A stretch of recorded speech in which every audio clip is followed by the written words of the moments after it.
प्रभु सभी को आशीष दे। सुप्रभात। एसटीसी कलीसिया में आपका स्वागत है। सच में आराधना दल ने बहुत ही प्यारा और अद्भुत काम किया। हम सभी धन्यवादित हैं उन सभी लोगों के लिए जो ऑनलाइन के द्वारा हमारे साथ जुड़े हुए हैं। हम प्रभु की महिमा करते हैं इन सब उपकरणों के लिए, और हम धन्यवादित हैं आप सभी के प्रेमी भेंटों के लिए जो आपने एसटीसी कलीसिया को दी है। आज हम लूका अध्याय 3 से अभिषिक्त के बारे में जानेंगे। लूका अध्याय 3 15 पद से। जबकि लोग आशा लगाए हुए थे और वे यूहन्ना के संबंध में अपने अपने मन में तर्क वितर्क कर रहे थे कि कहीं यही तो मसीह नहीं है, तो यूहन्ना ने उन सब से कहा, मैं तो तुम्हें पानी से बपतिस्मा देता हूँ, परंतु वह जो मुझसे अधिक शक्तिमान है वो आ रहा है, मैं तो इस योग्य भी नहीं कि उसके जूते के बंधन खोलूं। वही तुम्हें पवित्र आत्मा और आग से बपतिस्मा देगा। आइए अब हम 21 पद से पढ़ें। ऐसा हुआ कि जब सब लोगों ने बपतिस्मा लिया तो यीशु ने भी बपतिस्मा लिया, और जब कि वह प्रार्थना कर ही रहा था तो आकाश खुल गया और पवित्र आत्मा कबूतर के स्वरूप उस पर उतरा, और यह आकाशवाणी हुई, तू मेरा प्रिय पुत्र है, मैं तुझसे अत्यंत प्रसन्न हूँ। अब हम सीधा अध्याय 4 पद 1 से पढ़ेंगे। लूका अध्याय 4 पद 1।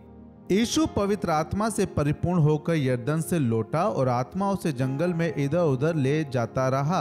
वहां 40 दिन तक शैतान उसकी परीक्षा करता रहा। उन दिनों में उसने कुछ भी नहीं खाया। कुछ हफ्ते पहले ही हमने यीशु मसीह की परीक्षाओं के बारे में पढ़ा था। यदि आप जानना चाहते तो आउटलाइन पढ़ सकते हैं। अब हम सीधा पद 13 से पढ़ रहे हैं। जब शैतान उसकी सब परीक्षा कर चुका तब कुछ समय के लिए उसके पास से चला गया। तब यीशु आत्मा की सामर्थ्य में गलील लौटा और आसपास के प्रदेश में उसकी चर्चा फैल गई। वह उनके आराधनालय में जाकर उपदेश देने लगा और सब लोग उसकी प्रशंसा करते थे। फिर वे नासरत आया जहां उसका पालन पोषण हुआ था, और अपनी रीति के अनुसार सब्त के दिन आराधनालय में जाकर पढ़ने के लिए खड़ा हुआ। और भविष्य वक्ता यशायाह की पुस्तक उसे दी गई, और उसने पुस्तक खोलकर वह जगह निकाली जहां लिखा था कि प्रभु का आत्मा मुझ पर है, इसलिए कि उसने कंगालों को सुसमाचार सुनाने के लिए मेरा अभिषेक किया है, और मुझे इसलिए भेजा है कि बंधुओं को छुटकारे का और अंधों को दृष्टि पाने का सुसमाचार प्रचार करूं, और कुचले हुओं को छुड़ाऊं, और प्रभु के प्रसन्न रहने के दिन का प्रचार करूं। तब उसने पुस्तक बंद करके सेवक के हाथ में दे दी और बैठ गया। आराधनालय के सब लोगों की आंखें उस पर लगी थी। तब उसने उनसे कहा कि आज ही यह लेख तुम्हारे सामने पूरा हुआ। आइए हम अभिषिक्त के बारे में बात करेंगे। आज का रविवार पेंतिकुस्त का रविवार है। ये वही दिन है जिस दिन पवित्र आत्मा 120 के ऊपर उतर आया था, जब वो सभी एक कमरे के अंदर थे, और उन 120 लोगों में से कोई भी ऐसा नहीं था जिसने पवित्र आत्मा को नहीं पाया हो। आज कलीसिया को जन्म लिए हुए 1988 वर्ष हो चुके हैं, मगर जब आपको देखा जाए तो ऐसा बिल्कुल भी नहीं लगता है। इस वर्ष हर रविवार को हम यीशु मसीह के न्यारेपन पे बात कर रहे हैं, और आज जबकि हम अभिषिक्त की बात कर रहे हैं तो मैं यीशु मसीह और पवित्र आत्मा के संबंध, उनके रिश्तों पर बात करना चाहता हूं। यीशु मसीह के पार्थिव जीवन की सेवकाई को समझना बहुत ही मुश्किल है। उसने हर एक काम जो किया है वो हमारी समानता में किसी एक मनुष्य की तरह किया है। जबकि यीशु मसीह 100% उस शरीर में परमेश्वर और उसके सामर्थ्य को रखता था, पर उसने अपनी मर्जी से उस ईश्वरीय सामर्थ्य को एक तरफ कर दिया। यीशु के जीवन को जो हम सुसमाचारों में पढ़ते हैं वो एक समर्पण करने वाला जीवन था। हमने देखा है कि यीशु ने अपने ईश्वरीय ज्ञान को, ईश्वरीय सामर्थ्य को, ईश्वरीय चमत्कारों को कभी भी पिता की मर्जी के बिना नहीं किया। उसने अपने आप को पिता की इच्छा पर समर्पित करते हुए सब काम को किया, और जो भी कुछ उसने किया वो पिता की ओर से पवित्र आत्मा के द्वारा उसकी सामर्थ्य में ही किया है। यीशु अभिषिक्त हुआ, इसलिए उसको मसीह कहा जाता है। मसीहा का मतलब है वो जो अभिषिक्त है, और यीशु मसीह पवित्र आत्मा द्वारा अभिषिक्त किया गया। चारों सुसमाचार में यीशु मसीह का अभिषिक्तकरण लिखा हुआ है, जो उसके बपतिस्मे के दिन हुआ, और पिंतीकुस्त के दिन जो सामर्थ और अभिषेक यीशु के ऊपर था वो उसके विश्वास करने वालों के ऊपर आया। और आज भी जो यीशु पर विश्वास करता है वही सामर्थ और अभिषेक उनके ऊपर भी आता है। यीशु के जीवन पर विचार करते हुए हम सीखेंगे कि क्या होता है जब हमें अभिषेक मिलता है, क्या होता है जब हमें अभिषेक मिलता है। पहली बात कि जब हम अभिषेक पाते तो हम पिता के प्रेम में मजबूत होते हैं। अभिषेक हमें पिता के प्रेम में मजबूत करता है। यदि हम यीशु के बपतिस्मे के दृश्य को देखें तो पवित्र आत्मा उस पर कबूतर की नाई उतर आया और आकाशवाणी हुई कि तू मेरा प्रिय पुत्र है, मैं तुझसे प्रेम करता हूं, मैं तुझसे अति प्रसन्न हूं। उस दिन से पवित्र आत्मा यीशु मसीह के साथ हमेशा बना रहा। यह आकाशवाणी इस बात का सबूत थी कि पिता पुत्र से खुश है और उसके संग बना रहता है। यीशु लोगों के संग संपूर्ण रीति से बना रहता था, उसमें कोई भी मिश्रण नहीं था। वो लोगों के संग अपनी पूरी सहानुभूति दिया करता था, उसमें कुछ भी मिलावट नहीं रखता था। क्योंकि यीशु मसीह को किसी की चाहत नहीं थी, यीशु मसीह को किसी से बढ़ाई नहीं चाहिए थी, यीशु मसीह किसी के आकर्षण में नहीं पड़ता था, क्योंकि वो ये बात पक्की तौर पे जानता था कि पिता उससे प्रेम करता है। कई बार जो लोग मदद करने वाले व्यवसाय में हो या मदद करते हो, वो अपने आप को संतुष्ट करने के लिए इस चीज को करते हैं। ऐसा नहीं है कि पूरी रीति से वो मदद नहीं करते, मगर वो मदद करते समय अपने उत्तरों को ढूंढ रहे होते हैं।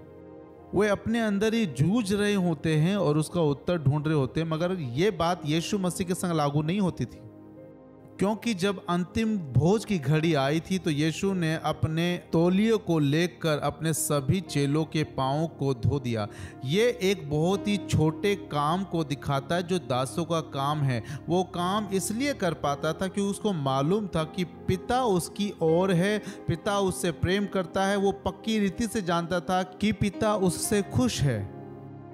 एक बहुत ही पुराना गीत है जो कहता है कि मुझे मालूम है कि मुझसे प्रेम किया गया है, इसलिए मैं अपने आप को जोखिम में डाल सकता हूँ। मैं जानता हूँ कि जो मुझसे प्रेम करता है वो मुझे सबसे बेहतर तरीके से जानता है, इसलिए मैं ये कर सकता हूँ।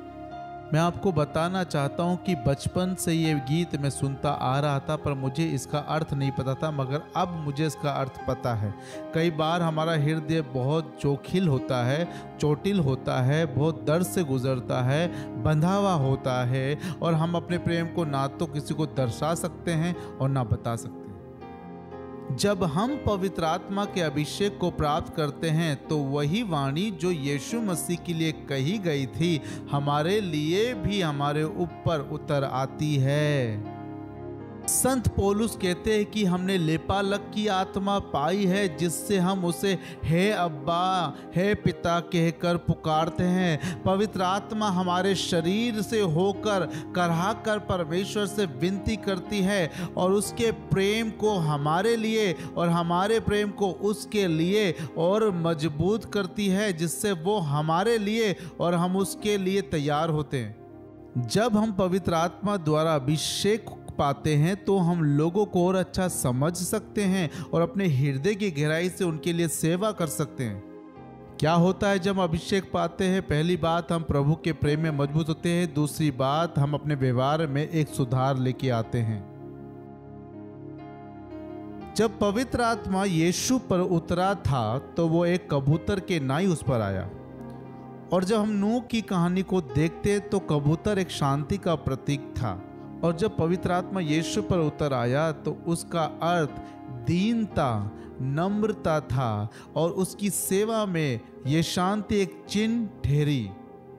यीशु ने एक बाज की आत्मा के समान काम नहीं किया, परंतु एक कबूतर की आत्मा के नाई काम किया। वो लोगों की पीड़ाओं को समझता था, उनके दर्द को समझता था, उनकी परिस्थितियों से जो गुजर रहे थे उनको समझता था। वो कहता है, मेरे साथ एक गुरु और चेले का रिश्ता बनाओ और मेरे दिल को जानो कि मैं कितना नम्र हूँ, मैं कितना दीन हूँ।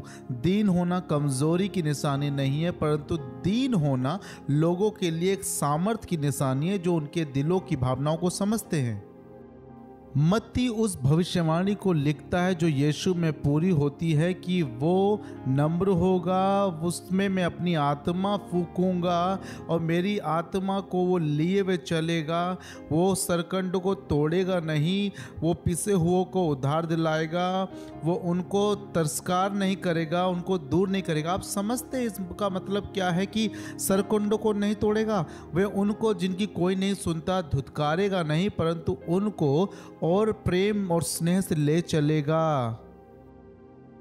पवित्र आत्मा ने केवल यीशु को नम्र ही नहीं, परंतु पवित्र आत्मा ने उसको आनंद से परिपूर्ण किया। और जो भी कुछ इस संसार में चल रहा होता था वो परमेश्वर के हाथ को उस कामों में देख सकता था। लूका कहता है कि वो आनंद से भरपूर था। मैं आपको बताना चाहता हूं कि जब हम भी पवित्र आत्मा से परिपूर्ण होते हैं तो हमें वो आनंद मिलता है, यानी कि हमारा मन में एक परिवर्तन होता है। हम यीशु के समान नम्र हो जाते हैं, हम संयमी हो जाते हैं, हम लोग धीरजवंत हो जाते हैं, हम विश्वास रखने वाले व्यक्ति हो जाते हैं। जो भी कुछ इस संसार में चल रहा होता है उसमें हम परमेश्वर के काम को और हाथ को देख पाते हैं। मेरी ये प्रार्थना है मेरे प्रियो, जो यीशु मसीह अपने समय पर करता था, अपने समय पर जो वो अपने जीवन के अनुसार रहता था, ये हमें आज अवसर मिला है कि उसी आत्मा के द्वारा हम भी वो करें और वैसे रहें। पवित्र आत्मा द्वारा अभिषेक में हमने दो बातों को सीख लिया है। ये तीसरी बात है कि जब पवित्र आत्मा हमारा अभिषेक करता है तो हम ईश्वरीय निर्देश के अनुसार चलते हैं। जब पवित्र आत्मा हमारा अभिषेक करता है तो हम ईश्वरीय निर्देशों के अनुसार चलने लगते हैं। लूका इस बात की गणना बहुत अच्छे से करता है कि जब पवित्र आत्मा उसे ले जाता था तो वो जाता था, जब पवित्र आत्मा उसको ले आता था तो वो आता था। यानी कि यीशु मसीह के बारे में बात हो रही है कि यीशु मसीह को वो मरुस्थल ले गया और यीशु मसीह को फिर वो गलील भी ले गया। वो कहता है कि जो मैं पिता को करता हुआ देखता हूँ वो मैं करता हूँ, जो पिता कहता हुआ सुनता हूँ वो मैं करता हूँ। यानी कि पिता और उस पुत्र यीशु के बीच में जो मध्यस्थ था वो पवित्र आत्मा था जो सब कुछ करता था। संत मरकुस इस बात को लिखता है कि जब उसका बपतिस्मा हुआ तो स्वर्ग खुल गया। खुल गया का मतलब है कि वो द्वार अब खुल गया कि स्वर्ग और पृथ्वी के लोग एक हो जाएं। और ऐसा ही जब वो लिखता है कि यीशु क्रूस पर चढ़ाया गया, उसने बोला कि यह समाप्त हुआ, उसी समय स्वर्ग और पृथ्वी का रास्ता खुल गया और अब हम परमेश्वर से मुलाकात कर सकते हैं, क्योंकि वो रास्ता जो यीशु ने अपने पिता के लिए और पिता ने यीशु के लिए खोल दिया, अब उसे हम भी वैसे ही ग्रहण कर सकते हैं। यीशु ने इस बात का वादा किया कि पवित्र आत्मा हमें हर परिस्थिति में संभालेगा। हर प्रकार की परिस्थिति, जैसे कि मान लीजिए कि यदि आप यीशु पे विश्वास करते हैं और आपको अग्नि से होकर गुजरना पड़े, यदि आपके साथ अब तक ये नहीं हुआ है तो मैं कहता हूं ऐसा होना संभव है। और ऐसी बातों के लिए यीशु मसीह हमें बताता है कि पवित्र आत्मा हमें बताएगा कि हमें क्या कहना चाहिए और क्या नहीं।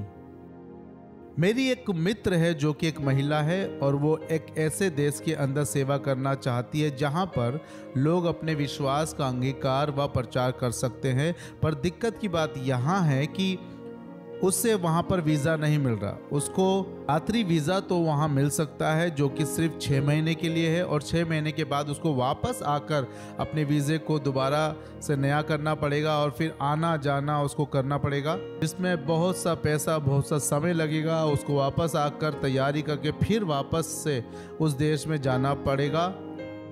ये जितना आसान लगता है ये उतना आसान है नहीं, क्योंकि जब बार बार आप किसी देश में आना जाना करो तो वहाँ के लोग आपसे या वहाँ के अधिकारी आपसे काफ़ी सवाल पूछ सकते हैं।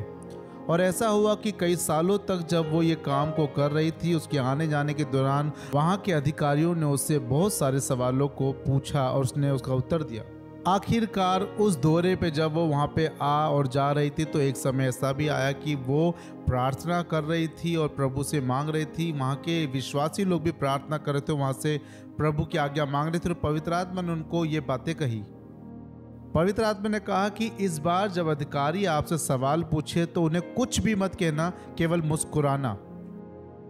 और जब वे उस देश में दोबारा जाती है तो वहाँ के अधिकारी उसे अपने कक्ष में बुलाते हैं और उससे पूछताछ करते हैं और बोलते हैं कि हम काफ़ी सालों से आपको देख रहे हैं कि आप इस देश में बहुत आ और जा रही हैं। तो उन्होंने उससे कहा कि क्यों आप पूरे समय के लिए अपने वीज़े को लागू करती है, परंतु वो मुस्कुराती है।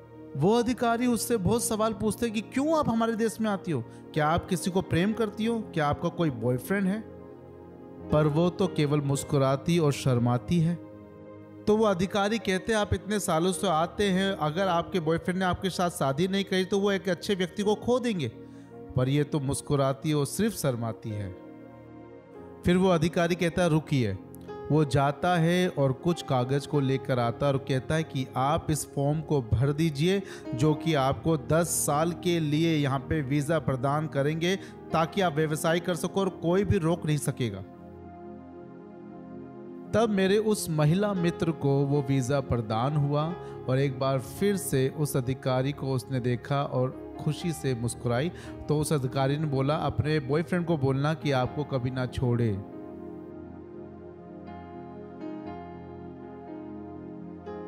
और फिर जब वो हवाई अड्डे से बाहर आई तो जो उसके और भी मित्र वहाँ पे उसका इंतज़ार कर रहे थे, तो वो भयभीत थे, डर रहे थे कि क्या होगा। मगर जब उन्होंने उसको देखा तो वे खुश हुए। और मेरी दोस्त ने उस 10 साल की वीज़े को उसको दिखाया तो वो पूछने लगे कि तुमने क्या कहा? उसने बोला मैंने कुछ नहीं कहा, मैं तो सिर्फ मुस्कुराई। इसी को कहते हैं ईश्वरीय निर्देश मिलना। जब आप पवित्र आत्मा से अभिषेक पाते हो तो ईश्वरीय निर्देश मिलते हैं।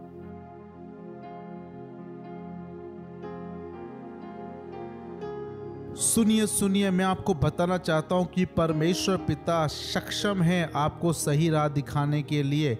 यहाँ पे कोई है जिसको मैं आज कुछ बताना चाहता हूँ आपके लिए। परमेश्वर के शब्द हैं आज। हो सकता है कि आप अपने रिश्तों में, हो सकता है कि आप अपने कारोबार में बड़े जूझ रहे हो, परेशान हो, आप निर्देश नहीं समझ पा रहे, आप दिशा को नहीं समझ पा रहे। मगर परमेश्वर ने उस स्वर्ग के दरवाजों को खोल दिया है और हमारे और उसके बीच में एक रिश्ता और रास्ता बना दिया है। इस कलीसिया का निर्माण भी उसी रास्ते और उसी खुले आसमान के अनुसार ही किया गया है। वो आपको बताएगा कि आपको कब बोलना है, वो आपको बताएगा कि कब नहीं बोलना है, वो आपको निर्देश देगा जिस पे आपको चलना है और पवित्र आत्मा के अभिषेक के अनुसार आप वो कर पाएंगे। क्या होता है जब पवित्र आत्मा अभिषेक करता है? जब पवित्र आत्मा अभिषेक करता है तो आप शत्रु की यानी कि शैतान की सारी चालों को समझते हैं और समझ के अनुसार उन सभी चालों से विजय प्राप्त करते हैं, क्योंकि आप उसको एक तरफ करते हैं। जब यीशु की परीक्षा की गई तो वो परीक्षा 3 भागों के अनुसार की गई, 3 हिस्सों में करी गई और शैतान ने उसे कई सवालों में डालना चाहा, मगर पवित्र आत्मा ने यीशु मसीह के मन में वो सही उत्तर दिए जो उसने कहे, और वही पवित्र आत्मा हमें भी वही उत्तर देता है। पवित्र आत्मा हमारा अभिषेक करता है ताकि शैतान की युक्तियों को हम अपने मन में ही मार कर विजय प्राप्त करें, क्योंकि सारे युद्ध हमारे मन में ही होते हैं, सारी लड़ाइयाँ हमारे मन में ही होती है। और पवित्र आत्मा हमें सामर्थ्य देता है, हमारा अभिषेक करता है ताकि हम विजय प्राप्त करें। पवित्र आत्मा हमें मदद करता है कि हम ध्यान केंद्रित करें, हम समस्याओं को समझने पाए, हमें आत्माओं की परख मिल जाए और हम उसी के अनुसार अपने जीवन को व्यतीत करें। मैंने अपने जीवन में इस बात का अनुभव किया है कि परेशानियां इसलिए नहीं आती है क्योंकि हम अच्छे हैं, परेशानियां इसलिए आती है क्योंकि हम कुछ ऐसे निर्णय लेते हैं उन समय पे जो हमें नहीं लेने चाहिए थे। संत पौलुस कहते हैं जो भी परीक्षाएं हमारे जीवन में आती है वो ऐसी परीक्षाएं नहीं जिससे कोई कभी नहीं गुजरा। यहाँ तक कि परमेश्वर हमारी मदद करता है वो जानता है कि हम कितना सह पाएंगे।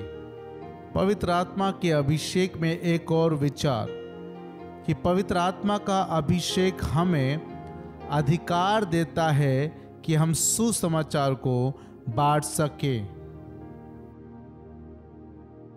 यीशु पवित्र आत्मा से परिपूर्ण होकर गलील में आया और आराधनालय में गया, जो कि उसकी रीति के अनुसार वो हमेशा किया करता था। इसकी चर्चा मैंने पहले भी आपसे की है। यशायाह की पुस्तक को पढ़ते समय वो अपने अधिकार को उनको बता रहा था कि पवित्र आत्मा मुझ पर है और मुझे सुसमाचार सुनाने के लिए अभिषेक किया गया है।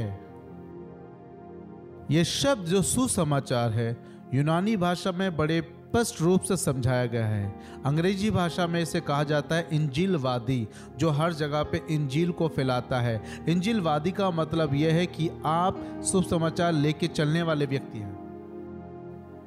पुराने समयों में जब रणभूमि में कोई सेना जीत जाती थी तो उनके बीच में जो संदेशवाचक था वो राजा के पास जाया करता था और राजा को जाके वो खुशखबरी देता था। और जो कोई भी राजा के पास जाके खुशखबरी देता था तो राजा उसको प्रतिफल दिया करता था, उपहार दिया करता था। और फिर धीरे धीरे करके ये समाचार एक शुभ समाचार यानी कि सुसमाचार में बदल गया। क्या मैं आपको सुसमाचार के सही मायने बताऊं? सुसमाचार वो समाचार है जिसको हम बताते हैं कि यीशु मसीह ने उस मौत के ऊपर विजय प्राप्त की है और उसने हम सभी को प्रतिफल दिया है। वो प्रतिफल पैसों में नहीं है, परंतु वो प्रतिफल हर एक टूटे हुए दिल को, हर एक जकड़े हुए मन को आजादी दिलाकर स्वतंत्र करने के द्वारा मिलती है। यीशु मसीह पे जो अनुग्रह है और यीशु मसीह पे जो अभिषेक है, वो अभिषेक जब लोगों को सुनाया गया तो वो अधिकार से इस बात को बताता है कि लोग इस बात को देखकर समझने लगे कि ये सच का अभिषेक है। क्योंकि जब यीशु ने एक स्वतंत्रता के बारे में प्रचार किया तो लोगों ने सच की स्वतंत्रता प्राप्त करी। जब उसने चंगाई के बारे में बात की तो लोगों ने चंगाई प्राप्त करी। और जब उसने परमेश्वर के अनुग्रह का प्रचार किया तो लोगों ने परमेश्वर की दया और अनुग्रह को प्राप्त किया। और यही पवित्र आत्मा जब पहली बार प्रेरितों पर आया या फिर उस कलीसियाओं पे जो शुरुआती दौर पे थी तो उन्होंने भी उसी प्रचार को पूरे अधिकार से कहा और लोगों ने उन बातों को प्राप्त किया। जैसे कि पतरस जब वो अन्य जातियों में जाता है और उनके बीच में प्रचार करता है तो वो इस प्रकार से कहता है कि तुमने सुना है कि गलील में यीशु मसीह के संग क्या हुआ। जब वो यूहन्ना बपतिस्मा दाता के द्वारा बपतिस्मा लेता है तो पवित्र आत्मा उस पे उतर गया और सामर्थ्य के काम करने लगा। वो बस ये कह ही रहा था कि सुनने वालों को वो बातें इतनी सच लगी और उन्होंने उसी समय बातों ही बातों में पवित्र आत्मा को पा लिया और सब पवित्र आत्मा से भरकर अन्य अन्य भाषाओं के वरदानों में बातें करने लगे।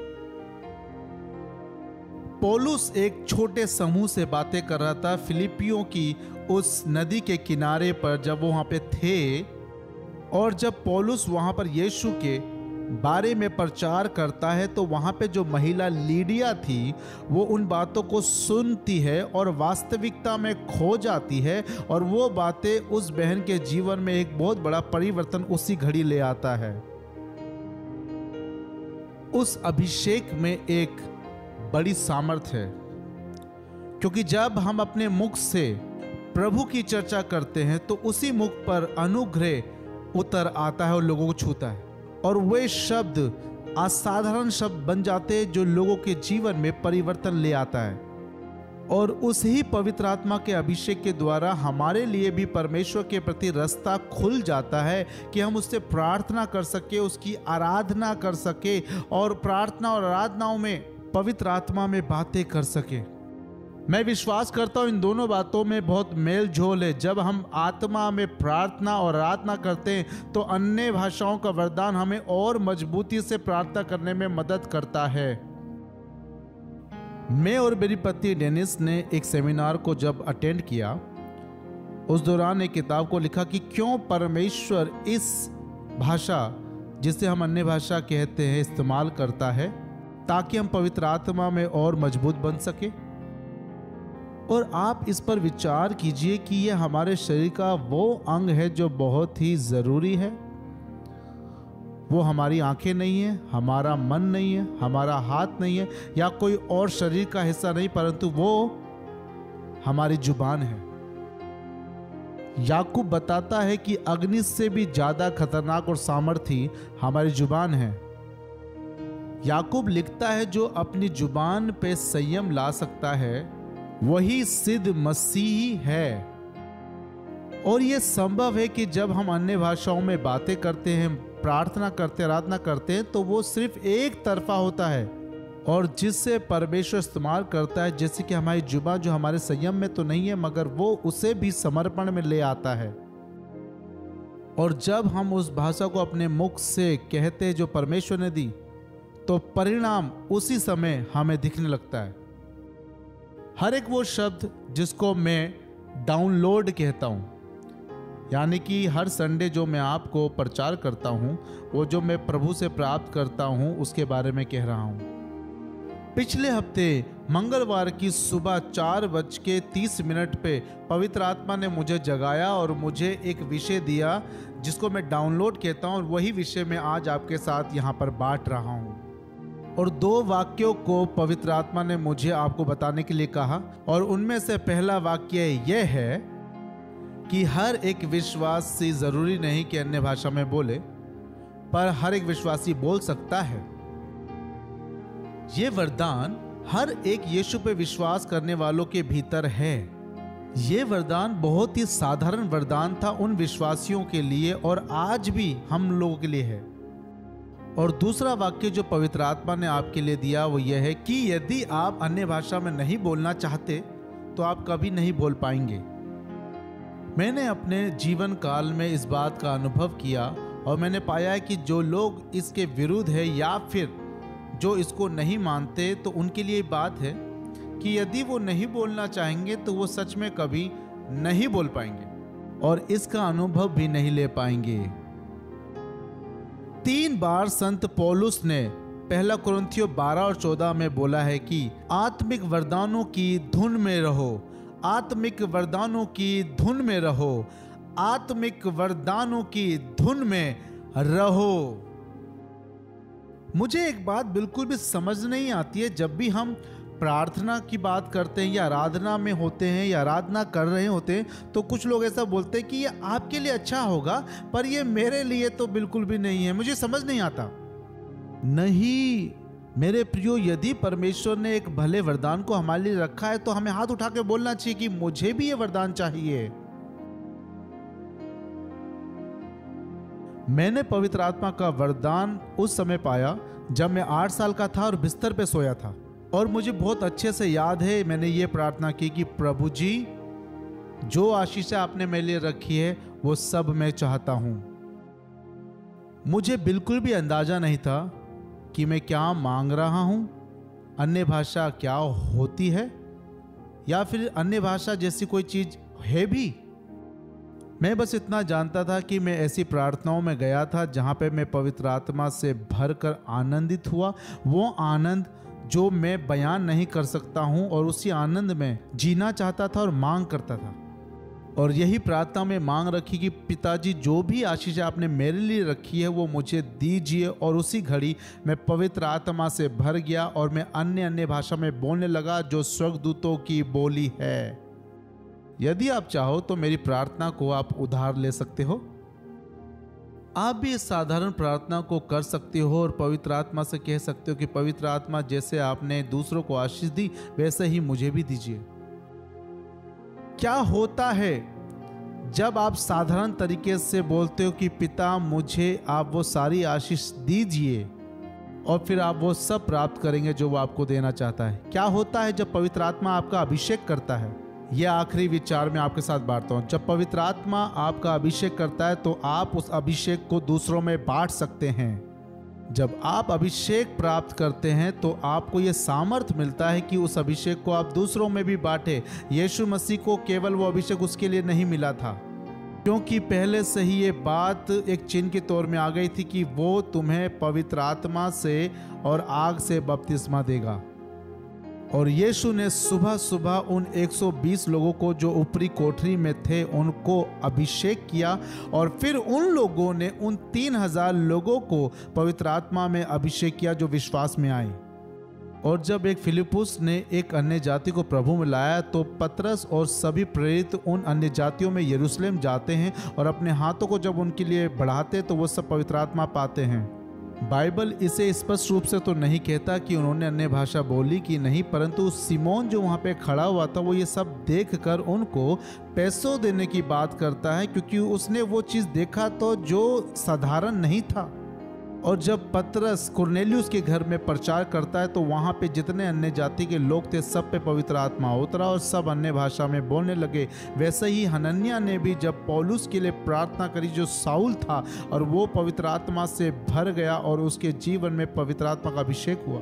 बाइबल ये तो नहीं बताती कि पौलुस ने अन्य भाषाओं में बातें करी, मगर बाद में पौलुस कहता है कि मैं अपने परमेश्वर का धन्यवाद करता हूँ कि मैं तुम सबसे ज़्यादा अन्य भाषाओं में बातें करता हूँ।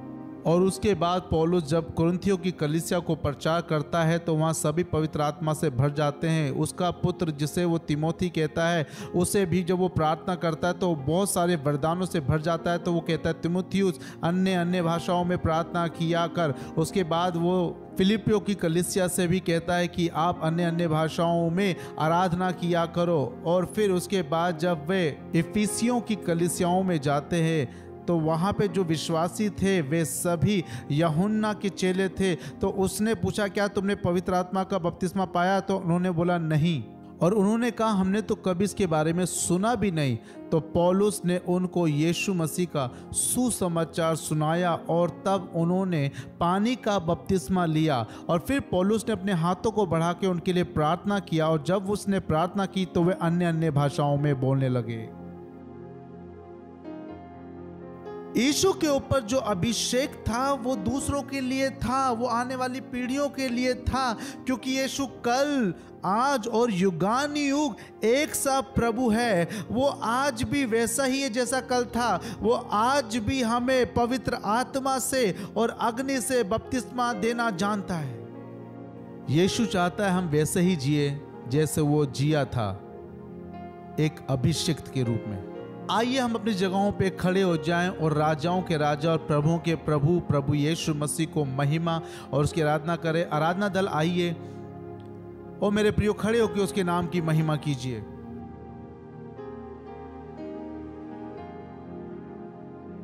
क्या होता है जब पवित्र आत्मा का अभिषेक हमें मिलता है?